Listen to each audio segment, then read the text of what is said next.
So, one thing that crossed my mind, from my personal experience, but then also from vast sea of stories that you guys told me over the course of years and decades, is that every one of us here in this room is an occasional atheist. Let's put it this way. Are there any atheists in this room right now? Raise your hands. Don't be shy. No judgment. We accept everybody. I hope you're going to have fun. Apparently no atheists. All right. Okay. Everybody is believer. Never mind then. But I want to challenge that. And I want us to think a little bit about that every one of us here on occasion is an atheist. Now, what is an atheist? Atheist is a person who has a well-educated belief that there is no God. Just as a Christian is a person that has a well-educated belief that there is God. Now, you have people who's going to say, well, yeah, I believe in God because, I was raised with that, my parents' family thing. That is just ignorance. That is not a faith in God. That is just sheer embrace of nothing. If you can't voice your faith and explain why you believe, you're just ignorant. Same thing applies to atheists. You have a lot of these atheists. Oh, I'm an atheist. Well, how come? Well, Bible is a whole bunch of nonsense. Well, so after you read the Bible, what was your conclusion? Well, I never read the Bible. That is ignorance. That's not what I'm talking about. I'm talking about all of us here making a well-educated choice not to believe in God every once in a while in our lives. Has that ever happened to you? Some of you nod your heads. Some of you already dazed away. Okay, back to me. Come on, think. Has that ever happened to you? Has it ever happened to you that you choose not to believe in God? No? Now I'll prove that you're wrong. Now I'll prove that that happened, maybe not specifically to you, Jackie. But here's the thing. One thing that labels whether Christianity, atheism, agnosticism, however you want to call a belief, is not just a set of beliefs, but also a set of actions. When you believe something, you act in a certain way. So, if you believe there is God, you act in a certain way. If you believe there is no God, again, you act in a certain way. I was born and raised in communist Yugoslavia. Pretty much, I didn't really have a concept of higher power, higher reality, God, until I was 13, 14. That is the first time that I was introduced to that idea as something serious. Before that, it was just like, that's for the old people, and for uneducated, they believe in God. If you understand science, you believe in reality that we live in, there is no God. That is how I was raised. Now, I can recall fairly well the mindset of people who don't believe in God. It's a positive mindset. It's a happy attitude in life. Because all I've got is this life. This is it. Whatever days I have on this planet, that is all I've got out of life. Now, I don't know what I'll have in the future. I can plan for the future. But all I've got is this right now. And then, things that I have to take care of, I'll take care of them. I'll do it on my own. I can handle it. I'll ask my friends, but I can do it. And you have, in atheist society, you have this positive attitude of community where all of us live together and share this world. Let's make it the best we can, as long as we're around, and let's make sure that our children inherit a better world than we have it right now. So the attitude is not that bad at all, Nevertheless, very often we as Christians, we who believe that there is more to life, we who know, let's not use that word know, but let's say we who believe that there is something after this life that is much more valuable, that is much more potent, that is so amazing, we act as if this world here is all we've got. And we as Christians who know how great is our God, We know how amazing He is. We know how present He wants to be in our lives. And we know that everything is in His hands.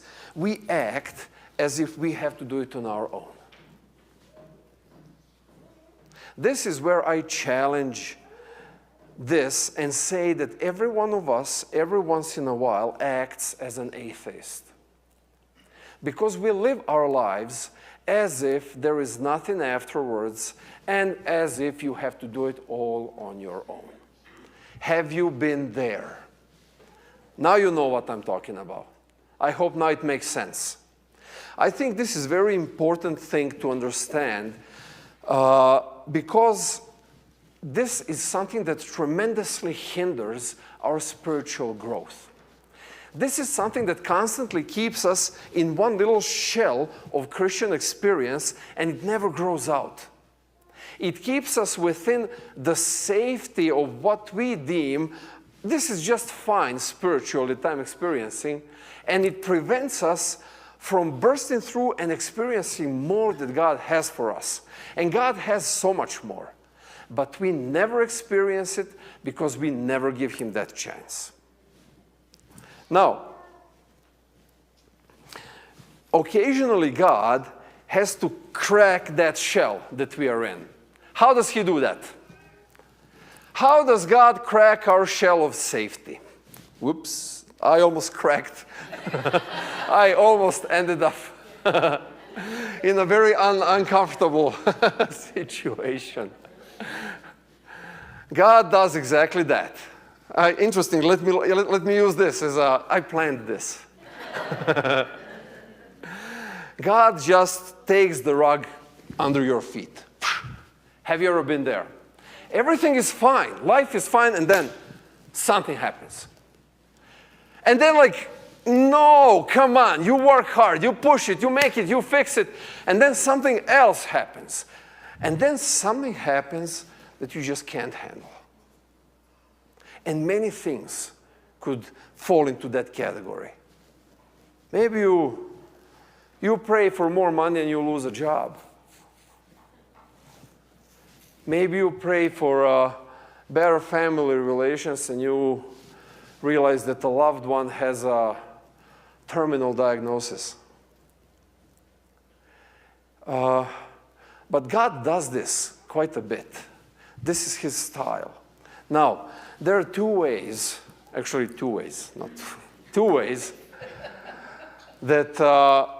we can do this. Two mindsets that we can jump in when this happens. When troubles hit us, when things go south, when problems occur, when we feel pushed and pressed and oppressed, you can either see this, okay, this is a stress building time, or this is a faith building time. Amen. Amen. Whoever said that? Yes. But here's the thing. Very often in real life, it's both at the same time. It's both at the same time. It stresses me out. It freaks me out. But then I know, I believe. Now what prevails? Depending on what prevails is going to define the next step in your spiritual life and the next engagement that God has for you. That's what I want us to talk about today. What prevails? So, the Red Sea episode is that moment when you hit a brick wall. You can't go back. You look aside. There are no solutions. And you just can't step forward. You're just stuck. You're just stuck in place. That is the Red Sea episode. And you guys are all familiar with the story of the crossing of the Red Sea, right? Is there anybody here who doesn't know what the story is all about? Excellent. Either you're shy or you're Googling it as I'm asking this question. But the story is familiar. We're going to talk through it, so I don't have to elaborate on it right now. But let's see where the story starts. The story starts with rule number 1 from the Red Sea episode. If you ask God for help, accept that where you are right now is under God's control. This is a tough one. Look at this. Exodus chapter 2, verses 23 to 25. During those many days, the king of Egypt died, and the people of Israel groaned because of their slavery and cried out for help. And their cry for rescue from slavery came up to God. And listen to this now. And God heard their groaning, and God remembered his covenant with Abraham, with Isaac, and with Jacob. And God saw the people of Israel, and God knew. God is like, they are praying to me. Showtime. All right. Let's pull the plan out. He already knew. He had it all figured out. He's like, yes. Now finally I can do it. Because why? Because they're finally calling for my help. God is not going to step in until you call. God is not going to barge. Satan will. But God is not going to break in unless it's a severe emergency and you're screwed and you don't know what's going on. I had those moments in my life as well. But on 99% of times, God is not going to step in until you call. Now, one thing over here that I really need to ask you also. When you pray to God for help, is the prayer your first responder or is it your last resort? Should be the first. Should be the first. Thank you for should be. You know, the problem that we have over here is that, you know, it should be the first, and then it should have been that, and should have been then, and then we should all over ourselves. You know? That's the problem that happens. I want you to think right now about this. God has a plan how to figure out whatever your issues are right now. Don't make a prayer your last resort. Don't try everything else and then, okay, God, I'm screwed, what now? No. Start with it. Start with prayer. Because when you start, when you call on to God, God is like, game on. All right, now let's get this going. And pretty much that's exactly what happened over here. Let me share a story with you. Back in 2020, everybody remembers COVID. It's still pretty close by to remember how annoying that was.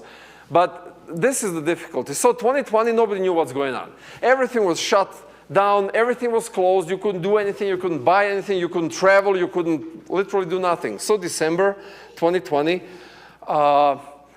I couldn't reach my dad for about a month. And my sister, she was in Chicago at the time, like same thing. So we call our family over there, like, go check on him, what's going on. He's not feeling well, this and that and so on. He didn't hear the phone. He will call back, he never calls back. So I get really, I mean, both of us get worried, but there is only so much you can do. We can't go there. Like everything is closed. So in December, we got a call from our uncle, and he's a doctor. And he's like, listen, your dad is really not doing good. He ended up in a hospital. He got pneumonia. He tested negative for COVID, but nevertheless, he had all of the symptoms of it. And right now, he is really not doing good. So my sister, she couldn't go due to personal things in her life at the time. And I'm like, okay, I got to do something. Like I was prompted to go. And I'm like, if we go over there, it's going to be a waste of time. My dad is a stubborn old man. He's going to just walk it off as he always have. And I'm going to go there for nothing and probably not even get there. But I'm prompted to go, like I have to go. And Jasmina is finally, come on, pack up stuff. Let's get everything, let's just go, and let's see what happens. So we go to Costco, we get that Johnson & Johnson vaccine, you know? Like the Toys R Us vaccine, pretty much. But it was good enough because you know, I got the I'm vaccinated sticker. Woohoo! And now I can travel. Nevertheless, in Europe, they didn't even hear of Johnson & Johnson. So, but anyways, we fly to France. We end up in Paris. And Paris airport is like Woodstock. And you know, they're trying to keep everybody 2 meters, 6 feet apart. Wear a mask, wear a double mask, wear a alien suit. Like what, but everybody's nervous, everybody's freaked out. And we realize that we are going to get stuck. Like they're not going to let us go through. We have a flight that is supposed to go out to Serbia, but they're not letting anyone through who came from United States. And then there are lines being formed of United States citizens and other nationalities. And now we have 2 passports, Serbian and American. Like, which one are we supposed to use? Like, we're going to Serbia, but nobody likes Serbs anywhere anyways. So that's not really a plus. If we go with United States passport, they know that our COVID rules are very loose, so they might get even worse. And we're like, we don't know what to do. So we're over there, and we realize, literally we realize, like there is a pile of people ahead of us that this is not going to happen. And I'm like, why in the world? Like, why did you bring us here? Like, this is the total waste of time. Like, through Red Sea ahead of us, but it was filled with sick people instead of droplets of water. And that's it. And I had very hard time with God at that moment. I didn't know what's happening with my dad. I didn't know how to get through. I felt I was in the right place, but at the same time I felt like so at the wrong place. Like, why? We could have stayed there. He's going to be fine anyways. But this is typical God's modus operandi. This is how God works. Right, think about it. Like, let's remember a few more biblical characters. You guys remember Joseph, right? What did he do wrong? Nothing. He ends up being sold to the slavery, right? He does the right thing with his master's wife and denies her, and as a reward, he ends up in prison. And he was quite a while in prison. Like, he had a reason to raise up his hands to God, and instead of hallelujah, to ask him what? Remember David? A kid, a teenager. You are going to be the king. And Samuel anoints him as king, and what's the next thing that happens? An actual king tries to assassinate him. And he needs to run away from his family, from his life. He needs to hide in caves. He needs to be a rebel. Like, what? Why? Hezekiah realizes that his kingdom is in peril because they lost the track of where God is. So he gets the scrolls out. He starts teaching people 10 commandments. They rebuild the temple. They start worshiping God. And what happens next? He realized that the Syrians, with all of their army, are coming to bring democracy to Israel. What? Or remember Jesus and his students. Jesus tells his students, get in the boat, go across the lake. I'll meet you over there. And they're like, fine, row, row, row your boat. And what happens? A storm swoops in. And they're like, we're going to die. I've never seen a storm like this before. That is what God does. That is how God breaks us out of our shell. From bad to worse. Especially if you prayed. Don't be surprised when it goes from bad to worse. Because God needs to shake us up. He needs to shake us out of this cocoon of safety that we deem this is the life that I need to have. He needs to get you out of it in order for you to experience more that He has for you. Everything, if you pray, everything happens for a reason. Now, granted, we should be fair.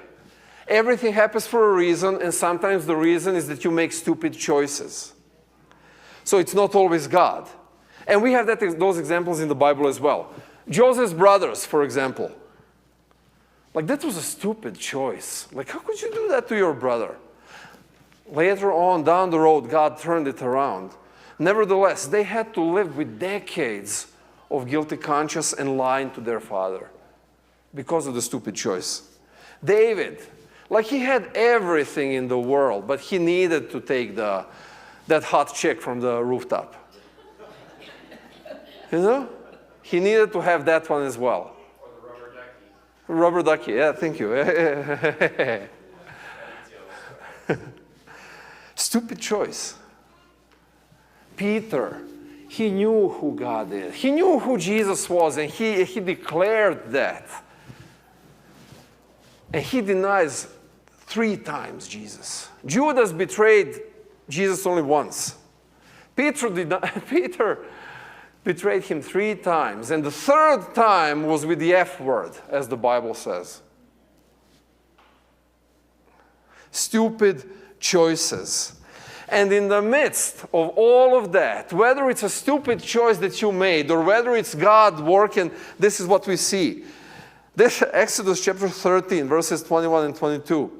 And the Lord went before them by day in a pillar of cloud to lead them along the way, and by night in a pillar of fire to give them the light, that they might travel by day and by night. And the pillar of cloud by day and the pillar of fire by night did not depart from before the people.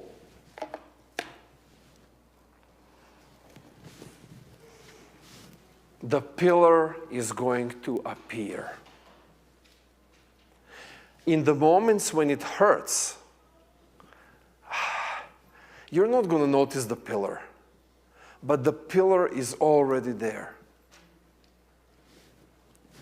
So we are stuck in this airport with a whole pile of people, and there are like 2 lines forming, and we're like kind of drawn to this line with American passports, and there is some guy, like they're speaking French, and I have no idea, frankly, when I recall it, I can't even remember exactly how this happened. We somehow got swooped by, and some guy with a security vest on put some white stickers on our passport. And he's speaking to us in French, and I'm replying in English like I don't understand, and he just shows me like this. And 2 of us, and there was maybe like 2 or 3 people that he gave these white stickers to. We were kind of together, hundreds of people, and we kind of hold our passports up. And wherever we go, like these security guys, go through. I have no idea what happened. I really have no idea what happened. We kind of went through, passed through the customs. They kind of check. They see the white sticker. Oh, okay, go. We caught our flight. We ended up in Serbia just in time because about a week and a half later, my dad died. So I was blessed to spend that last time with him, time that I needed to reconcile with him, and time that he needed to know that he is taken care of. He felt abandoned when my sister moved to the United States as well. But he was not a great father. So I didn't feel bad when I left. But I know, had God not given me these 10 days to spend with him at the end, the guilt would be eating me still. God was like a game on. I just needed to follow through. When you pray and ask, know that wherever you are right now, God has it in control. Amen. And the things are playing out. And the universe is unraveling in your favor. And everything is going to work out to the best possible outcome. Why? Because God said, game on. And here's the biggest beauty in all of it. When you finally see the pillar, you will never be the same again. That is that step up in your spiritual experience. Rule number 2 that I'm going to share with you today. Rule number 2 is check the GPS. This is super important. Especially, always look first where God is, and after that where you are at. Have you ever gone on a drive and GPS is telling you one thing, but you tell that lady that's talking to you annoyingly, no, I know better. If you ever drive with Pastor Gordon, you'll have that as a regular experience. And numerous times is like, the conclusion is, I should have listened to her. Eventually, things got resolved when I changed his setting on a male voice. Then things worked out better. But the matter of fact is, we tend not to listen. We tend, when we're in the midst of pain, strife, and struggle, we tend to see only where we are, instead of seeking first to see where God is in this whole situation. Exodus 14, chapter 14, verse 10. So at this point, they are at the coast. They have a nice ocean view of their own demise. And this is what they see. When the Pharaoh drew near, the people of Israel lifted up their eyes, and behold, they saw the glory of the Lord in the pillar that was in front of them. No!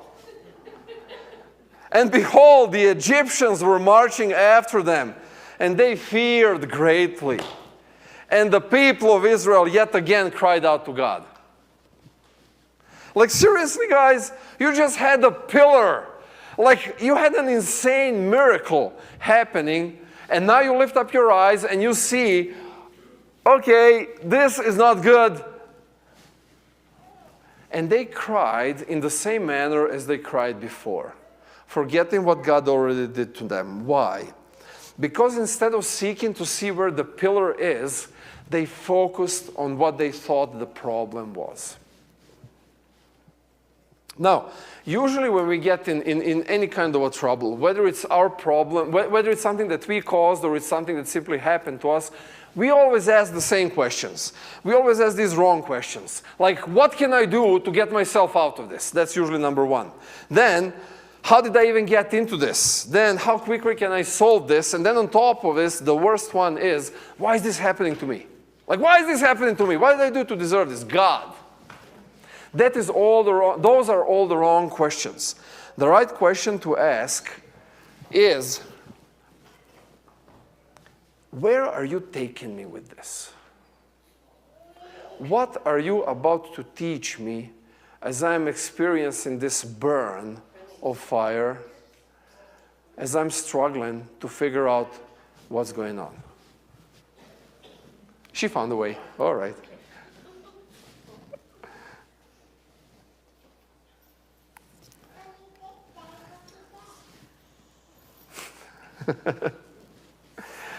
Now, the problem that we have here with this step is that we have a wrong focus. We put a wrong focus in life. We focus on things that are not as important, number one, but number two, even the things that we focus on, we see them in the wrong light. So these guys see Egyptians and they see them as the end of the road, as their demise. They see this as an ordeal. They don't see this at all as an opportunity, because they feel, again, issue from rule number one, that they have to deal with this on their own. Instead of somehow engaging God to work with them on this one. Now, experience in our life is usually that the reason we do this is because God is the worst procrastinator. You gotta agree with me on this one. Like, you pray and pray and pray, and then everything happens last minute. Like, He brings solutions, and you realize the solutions were there, you just didn't see them, but you finally notice them the last minute, and then He saves the day. But in the meantime, you suffered more and more and more because you tried to fix things on your own. These guys, they didn't have a choice. They just cried out to the Lord. And it's so interesting. Like, I didn't put these verses on the screen, but a couple of verses down, after this statement, God tells Moses, like, why are these people crying to me? He literally says that. Why are they crying to me? What's going on? What's wrong? Like, didn't they see like what I did for them? Apparently not. But we do the same thing. Do you guys keep a journal? Come on, don't be shy. How many of you journals? That's it? Shame on you. I journal every single night. At most, I'm going to miss once or twice in a week, but I journal every single night. I can't describe you how amazing it is to randomly flip back to like 3 months ago and like, wow, I completely forgot about this. This was so amazing. And wherever I was at that moment, my faith is like, goes up. Remember what God did for you in the past. You will never, ever be again afraid of the future. But you need to remember, these guys forgot. And that's why they cried out. They're back to square one. Back to the original cry. And God is like, okay, fine. So this is what God does. In verses 19 and 20. Then the angel of God, who was going before the host of Israel, moved and went behind them. And the pillar of cloud moved from before them and stood behind them, coming between the host of Egypt and the host of Israel. And there was the cloud and the darkness. And it lit up the night without one coming near to other all night. So this is what happens. People of Israel, they look up to the hills, and now the pillar is behind their back. The pillar is pointing them to the Red Sea. But they don't even pay attention to the pillar anymore because they just see their problem. What did God have to do? God's like, okay, fine, make a legal U-turn. Yeah, so the pillar goes around and stands. Because they couldn't turn around, God had to turn around and stand in between them and the Egypt, so they couldn't even see the Egyptian army anymore. All they could see is the pillar. Don't get yourself into that situation where God needs to move in order for you to move. Move, follow the movements of the Spirit in your life. Pray and ask, and then as doors open, follow. Because if you don't follow, you're going to stay stuck in the same place. You're not going to grow. And don't be an atheist in that moment. Because in this moment, people of Israel chose to be atheists. So God literally had to shove His presence into their face to get them, to snap them out of it. I challenge you guys, please. I bet if we sat down right now, or if I passed out the mic, tell me what is the latest that God did something for you, all of you are going to have something to say. Make a collection of those. Remember. Because we have such a short memory span when it comes to our spiritual experiences. All we are aware of is what's happening right now, and it hurts. And we forget all of the alleviating pain that we experienced because God acted in the past. So I challenge you, do something about that. Keep track of it. And then remind yourselves of these amazing things that God did. Sometimes they're small, sometimes they're big, sometimes they're confusing, and then 2 months later, it's clear. That's why. But the matter of fact is, remember, recall, and build your faith by stepping out when God calls. Okay, time for us to wrap it up. I'm dragging my sermon too long. Rule number 3, the last one that we're going to talk about today. That is, know your foes. Recognize God, but also recognize who your enemies are.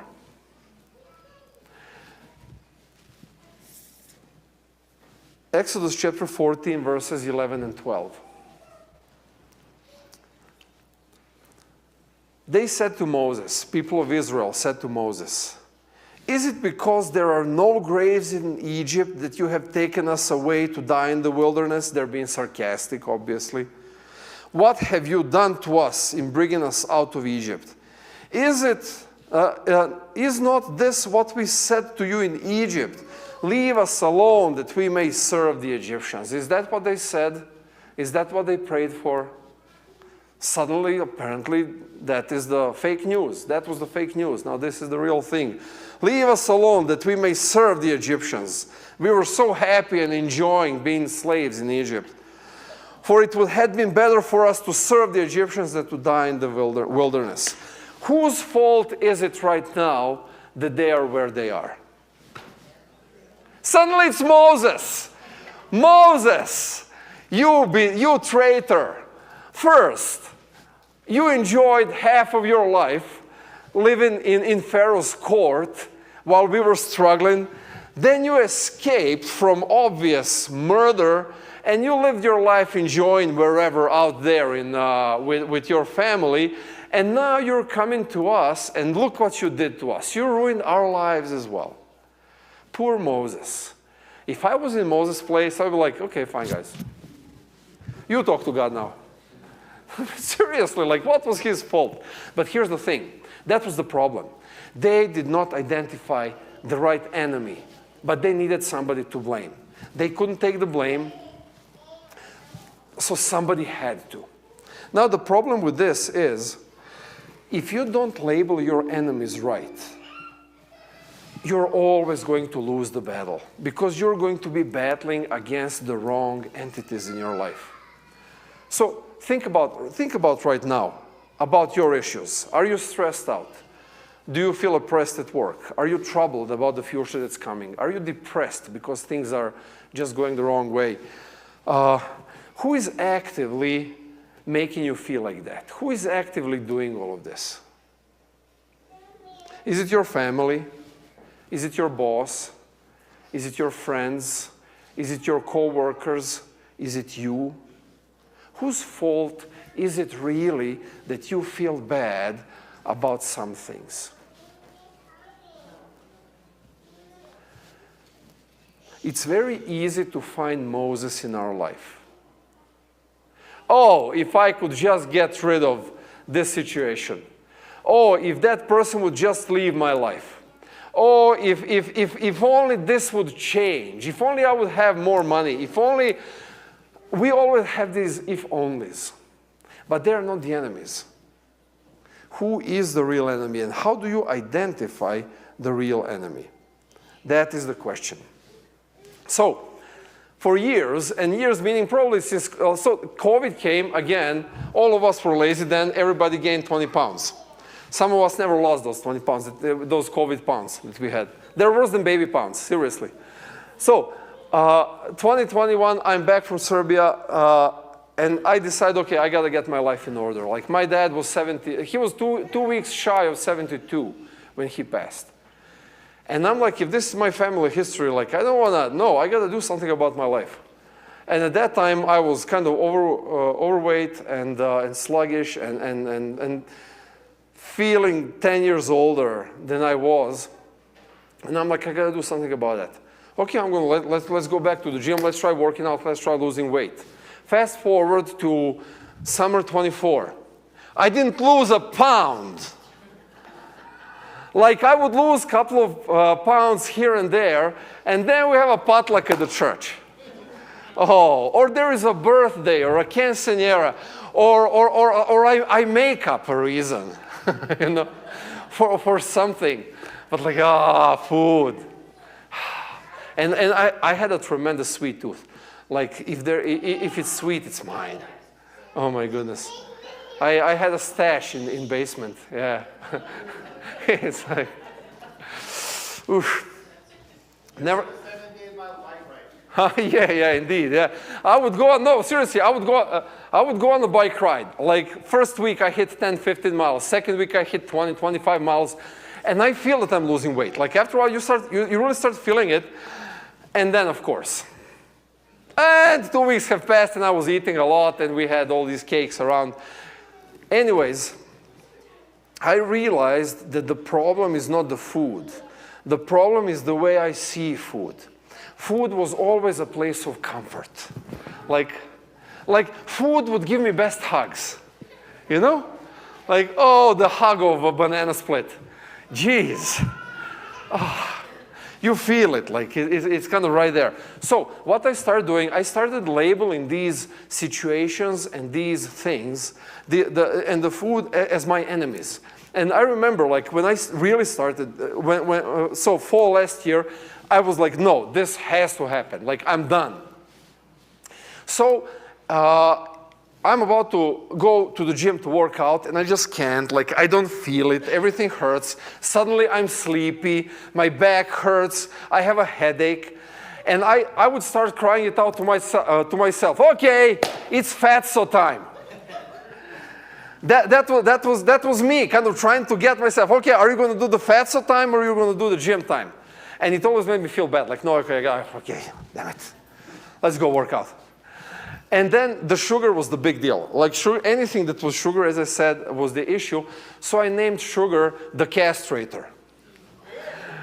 Yeah, exactly. Yeah. That's exactly how it worked. Anytime there is something sugar, oh, the castrator. It sounds awful, but it worked because it reminded me of what my enemy is. We need to stop hugging our enemies. We need to stop being cozy with them. And we need to label them properly. Because we're going to end up just like the people of God who look at the wrong things, blame the wrong things, and never solve the issue.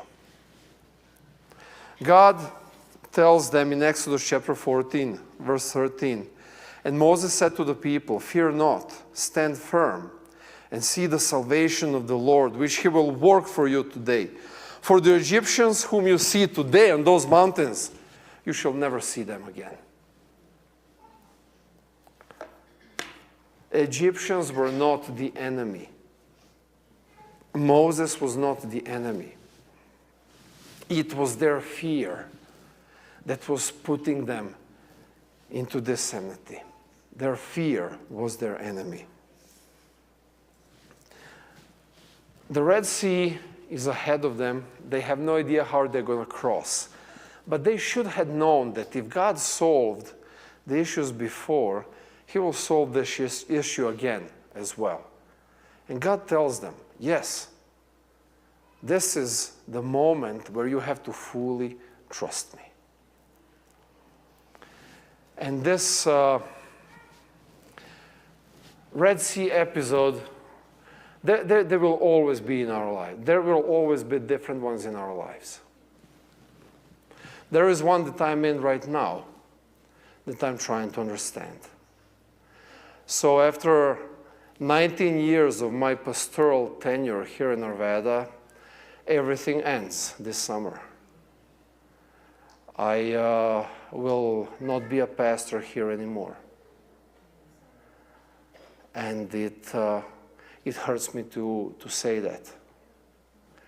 And it confuses me that things came to that.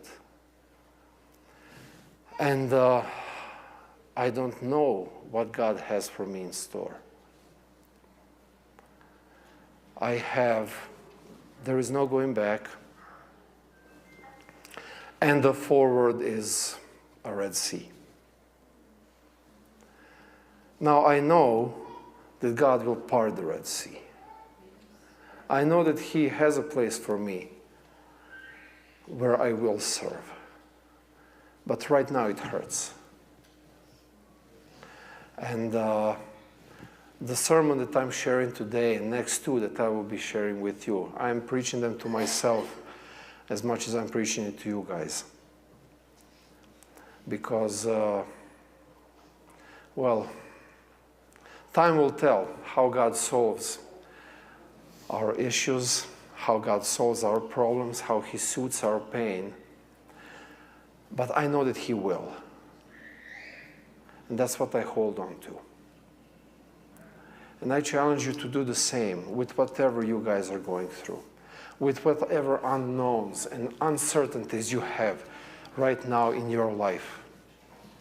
I challenge you to remember what he did for you in the past. And I challenge you to cling on to his promise that he is with you right now. And remember that he is already in tomorrow. Amen. And he will make it happen. So, as well, I wanted to ask you for your prayers in these next couple of months.